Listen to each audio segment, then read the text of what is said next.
ถ้าผู้บ่าวไทยฮู้ความจริงผู้บ่าวไทยอาจจะรับบ่ได้เพราะว่าผู้สาวลาวที่ผู้บ่าวไทยคาดหวังบ่ได้ดีคือจั่งที่คิดเดี๋ยวมื้อนี้อีหล่าจะพามารีวิวเบิ่งบ้านของอีหล่าเองว่าเป็นจั่งใดเนาะพี่ๆมานี่อันนี้ทางหลังที่อีหล่ายืนอยู่นี่ก็จะเป็นบ้านของน้องขวัญเองเนาะนี่ฝาก็จะเป็นฝากระแตะแบบนี้หลังคาก็จะมุงสังกะสีนี่ล่ะบางหม้องก็รั่วบางหม้องก็บ่รั่วเนาะพี่ๆนี่มาเบิ่ง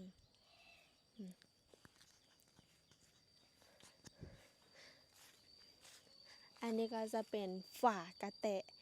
ไม้ซอดเนาะพี่ๆเนาะแต่ว่าก็เฮ็ดมาได้ดนแล้วแหละมันก็จะมีรอยปลวกจับเนาะก็จะเป็นแบบนี้อันนี้ข้างๆนี่แต่ว่าข้างนี้ก็จะดีแน่เนาะในยามแบบเฮ็ดไร่เฮ็ดนาบักไม้ก็จะไปเลื่อยเอาไม้นี่มาใส่ให้ฝนบ่พะเข้าพี่ๆนี่ล่ะนี่แล้วก็ฝั่งนี้เนาะอันนี้แหละคือบ้านของผู้สาวลาวนี่มองล้างถ้วยล้างบวงก็จะอยู่ฝั่งนี้ก็จะเป็นแบบนี้หม้อก็จะห้อยไว้ตามต้นไม้เนาะพี่ๆเพราะว่าเฮือนซานอีหล่าก็จะอยู่ไกลต้นไม้ก็เลยเกาะไว้แบบนี้เนาะบ่ฮู้ว่าอยู่ทางประเทศไทยนี่ยังมีบ่พี่ๆนี่ล่ะนี่อันนี้ก็จะเป็นบอนไว้มีดไว้ผ้าไว้ฝาหม้อเนาะ ก็จะประมาณนี้ทุกคนอันนี้คือบ้านของผู้สาวลาวรับได้อยู่บ่ผู้บ่าวไทยที่อยากเป็นเขยลาวนะนี่ข้างมาทางนี้ก็จะเป็นคอกเป็ดคอกไก่เนาะพี่ๆเนาะคอกเป็ดคอกไก่ก็บ่ได้มีเงินซื้อแบบหรูหรามาให้เนาะก็จะไปตัดเอาไม้นี่แหละมาเสียมไว้แบบนี้เพื่อให้เป็ดไก่พอได้ซนห่มเนาะพี่ๆเนาะนี่นี่ก็คือหลังที่น้องขวัญอยู่ปัจจุบันแต่ว่าตอนนี้อีหลากะกำลังหาเงินสร้างบ้านเนาะพี่ๆเนาะก็ฝากพี่ๆทุกคนเป็นกำลังใจให้อีหลาแน่เด้อ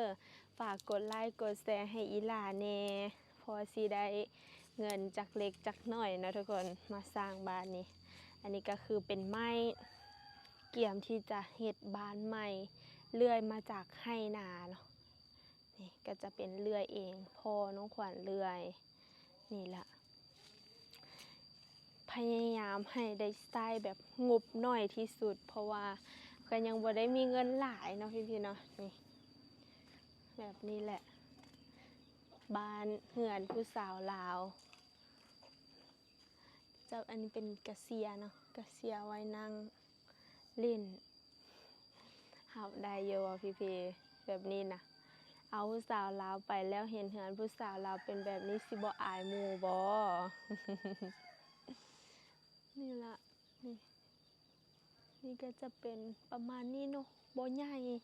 ประมาณ8 เมตรคูณ8นี่ฝั่งนี้ก็จะเป็นแบบนี้และอันนี้จะเป็นฟืนหรือว่าหลัวบ้านน้องขวัญจะเอิ้นว่าหลัว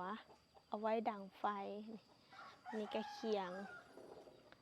ไว้ดังไฟนึ่งข้าวอันนี้เตากระพังนี่แหละเนาะ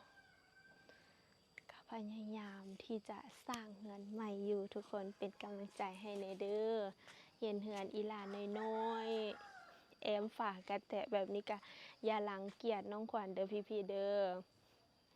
ซอยเป็นกำลังใจซอยซัพพอร์ตอีหลาแน่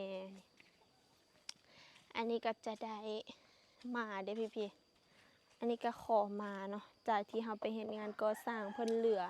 ก็เลยขอมานี่แหละก็จะประมาณนี้เนาะเฮือนน้อยๆที่อบอุ่นของอีหลาเองนี่เป็นจังใดพี่ๆ เห็นแล้วแบบ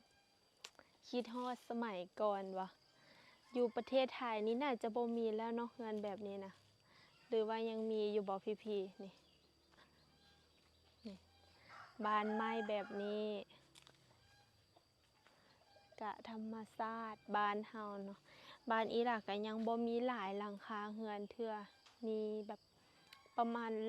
100นี่แหละเนาะทุกคนเนาะก็ยังเป็นป่าเป็นดงเป็นบ้านที่แบบเพิ่นสร้างใหม่ก็ยังแบบบ่ทันสมัยก็ยังอยู่ในชนบทเดี๋ยวจะพาไปเบิ่งห้องน้ำว่าห้องน้ำของอิหร่านนั้นเป็นจังไดเฮือนแบบนี้มีห้องน้ำอยู่ในหรือมีห้องน้ำอยู่นอกเนาะพี่ๆเนาะมา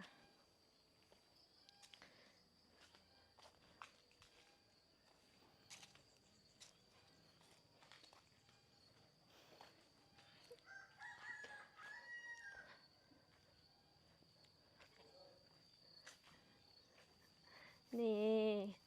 อันนี้ก็จะเป็นสวนเด้อพี่ๆส่วนหลายก็อีหยังก็คือเฮ็ดเองเนาะ ส่วนนี้ก็ต้องเอาไม้นี่มาสานมาขัดเอามาหัวไก่ไว้บ่ให้ไก่เข้าอืมอันนี้ก็จะเป็นห้องน้ำมวนตาเครื่องนี่ห้องน้ำนี่แหละห้องน้ำก็จะเป็นห้องน้ำอยู่นอกเรือนเนาะจะเป็นห้องน้ำประมาณนี้บ่หรูหราเด้ เงินอีหลานเนาะกะบ่หรูบ่หราบ่ได้มีเงินล้านเงินแสน